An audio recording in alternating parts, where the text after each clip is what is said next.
بسم اللہ الرحمن الرحیم۔ السلام علیکم ورحمۃ اللہ وبرکاتہ۔ آج کی ہماری حدیث جس کا مفہوم مبارک، رسول اللہ صلی اللہ علیہ وسلم کے گھر والوں نے ایک بکری ذبح کی اور کندھے کے گوشت کے سوا سب تقسیم کر دیا۔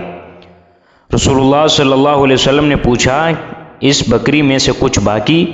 حضرت عائشہ رضی اللہ تعالی عنہا نے جواب دیا کہ صرف کندھے کا گوشت باقی بچا ہے۔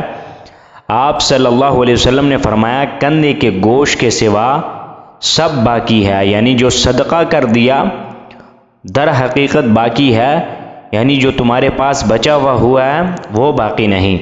اس حدیث سے ہمیں یہ معلوم ہوا کہ جو اللہ کی راہ میں آپ لوگوں نے خرچ کر دیا وہ بچ گیا، جو اپنے پاس بچا لیا وہ بچا نہیں۔